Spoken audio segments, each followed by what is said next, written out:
টানা ৩-৪ দিন ধরে বৃষ্টির পর আজ বাইরেটা একটু ঝলমলে, আজ একটু ঝলমলে রোদও উঠেছে। আমার বাড়ির জানলা থেকে বাইরেটা ঠিক এমনই দেখায়, সেটাই আপনাদের সাথে শেয়ার করলাম। সুপ্রভাত বন্ধুরা, কোয়েলস বং কিচেনের একটি নতুন পর্বে, একটি নতুন ব্লগে আপনাদের সকলকে স্বাগত। কেমন আছেন আপনারা সবাই? আশা করছি সবাই খুব ভালো আছেন, সুস্থ আছেন, আর আপনাদের ভালোবাসায় আমিও খুব ভালো আছি। তো সবার প্রথমে এই রেসিপির ব্লগটা শুরু করার আগে আমি আপনাদের কাছে মন থেকে ভীষণ রকমভাবে ক্ষমা প্রার্থী, কারণ আমি আমার কিছু পার্সোনাল রিজনসের কারণে এই চ্যানেলটা থেকে একটা লং ব্রেক নিয়েছিলাম কিছু সমস্যার কারণে।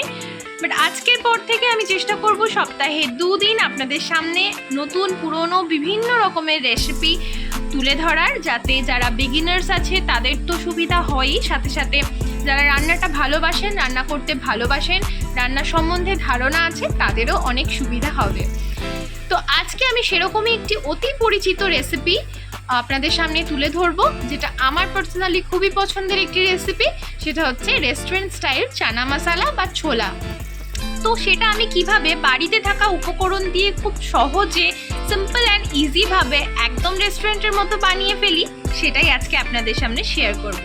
তো চলুন বেশি সময় নষ্ট না করে আমরা রেসিপির দিকে চলে যাই, এবং প্রথম থেকে শেষ অবধি আপনারা ভিডিওটা স্কিপ না করে দেখতে থাকবেন, তাহলে বিভিন্ন ছোট ছোট টিপস অ্যান্ড ট্রিক্স আপনারা জানতে পারবেন, যেটা রান্নার জন্য ভীষণই উপকারী। আর তার সাথে সাথে যেসব নতুন বন্ধুরা আমার চ্যানেলে ভিডিওটা স্ক্রল করতে করতে চলে এসছে, থেমে গেছেন, তাদেরকে আমি অনুরোধ করব যে আমার চ্যানেলে যদি আপনারা নতুন হয়ে থাকেন তাহলে অবশ্যই চ্যানেলটাকে সাবস্ক্রাইব করে আমার পাশে থাকবেন, আর পাশে থাকা বেল আইকনটাকেও প্রেস করে দেবেন। আপনাদের এক একটা লাইক এবং সাবস্ক্রাইব আমার জন্য অনেক মূল্যবান।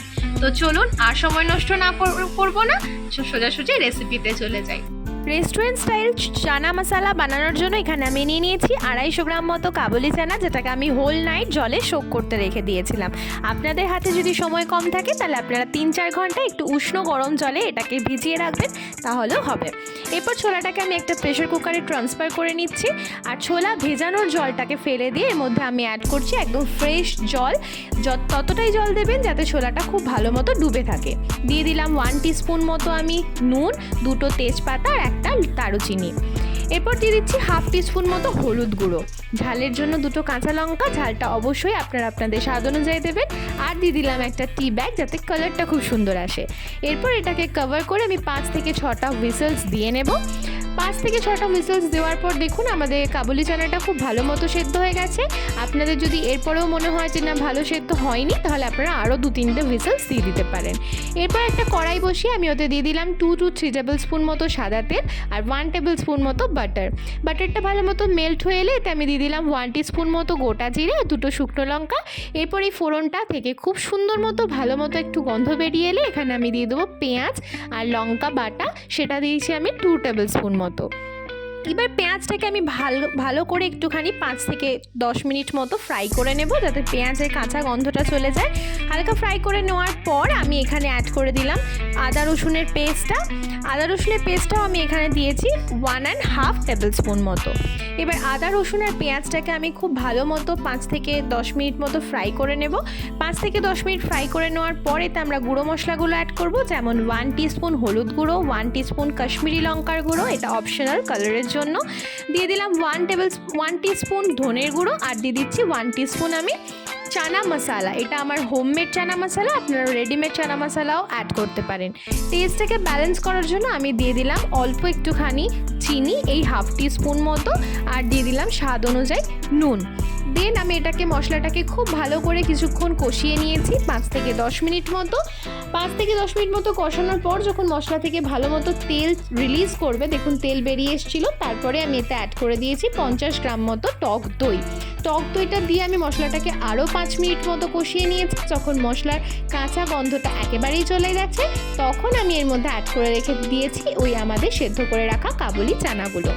কাবুলি চানাটা দিয়ে আমি মশলার সাথে এটাকে ভালো করে মিক্স করে নিয়ে বেশ খানিকক্ষণ কষাবো।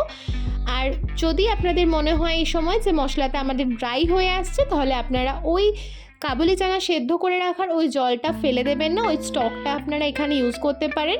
আমি এটা ইউজ করেছি, এবং ওই জলটা দিয়ে আমি হালকা হালকা জলটা দিয়ে আমি মশলাটাকে ভালো মতো কষিয়ে নিয়েছি। আরও 5 থেকে 10 মিনিট মতো। তো এবার দেখুন আমাদের মশলাটা খুব ভালো মতো কষানো হয়ে গেছে। এবার বাকি স্টকটাও আমি এর মধ্যে ঢেলে দিলাম আর অল্প আর সামান্য 1 কাপ মতো গরম জল অ্যাড করে এটাকে আমি ভালো মতো মিক্স করে দিচ্ছি। এরপর দেখুন এটাকে আমি ভালো মতো মিক্সিং হয়ে গেলে এটাকে আমি কভার করে এই 5 to 6 মিনিটস মতো একটুখানি হতে দেবো লো টু মিডিয়াম ফ্লেমে। যতক্ষণে ওটা ফুটছে ততক্ষণে আমি এখানে একটা তড়কা প্যান নিয়ে নিয়েছি, তাতে দিয়ে দিয়েছি 1 টিস্পুন মতো কসুরি মেথি, যেটাকে একটু হালকা ড্রাই রোস্ট করে নিচ্ছি, তাতে পাউডার বানাতে সুবিধা হবে। তো ড্রাই রোস্ট করে নেওয়ার পর আমি হাতে ভালো করে ক্রাশ করে নিয়ে কসুরি মেথির পাউডার বানিয়ে নিয়ে সেটাকে আমি ওই ছোলার মধ্যে দিয়ে দিলাম এবং ভালো মতো মিক্স করে নিলাম। মিক্স করে নেওয়ার পর এবার আমাদের গ্যাসের ফ্লেমটাকে একেবারে বন্ধ করে দিতে হবে। তো দেখুন আমাদের মিক্সিংটা খুব ভালো মতো হয়ে গেছে। এবার আমি গ্যাসের ফ্লেমটাকে বন্ধ করে দেবো, এটাকে কভার করে আমি 5 মিনিটস মতো রেখে দেবো। তো ততক্ষণ আমি এটাকে রেস্টুরেন্ট স্টাইল তড়কা দেওয়ার জন্য এখানে একটা তড়কা প্যানে আমি নিয়ে নিয়েছি আবারও 1 টিস্পুন মতো বাটার এবং তাতে দিয়ে দিলাম 1/2 টিস্পুন মতো কাশ্মীরি রেড চিলি পাউডার এবং সেটা দিয়ে আমি এই সার্ভ করে রাখা চানা মশলার মধ্যে ওপর থেকে একটু তড়কা দিয়ে দিলাম গার্নিশ করার জন্য, যাতে এটা একদম রেস্টুরেন্ট স্টাইল লাগে। আর আমি পেঁয়াজের রিং দিয়ে এটাকে সুন্দর করে গার্নিশ করে দিয়েছি, যাতে একদম মনে হয় যে আপনারা রেস্টুরেন্টে বসেই রেস্টুরেন্ট স্টাইল চানা মশলা খাচ্ছেন। তাহলে দেখলেন তো রেস্টুরেন্ট স্টাইল চানা মশলা বাড়িতে বানানো কত সহজ। ঘরে থাকা উপকরণ দিয়ে মাত্র 8 ঘন্টায় আপনারা বানিয়ে ফেলতে পারবেন এত সুন্দর রেস্টুরেন্ট স্টাইল চানা মশলা। তো বাড়িতে যদি হঠাৎ করে গেস্ট চলে আসে এরকম একটা রেসিপি কিন্তু বানিয়ে দেওয়াই যায়। আর এটাকে গরম গরম লুচি, পরোটা, বাটোরার সাথে আপনারা বা ফ্রাইড রাইসের সাথে আপনারা সার্ভ করতে পারেন, খেতে অসাধারণ লাগবে। তো আমার অনুরোধ রইল এই রেসিপিটা আপনারা অবশ্যই বাড়িতে একবার ট্রাই করে দেখবেন। আর কেমন লাগলো সেটা কমেন্ট সেকশনে লিখে জানাতে একদম ভুলবেন না। আর কে কোথা থেকে ভিডিওটা দেখছেন সেটাও জানাবেন। আজকে আসি, দেখা হচ্ছে নেক্সট ভিডিও।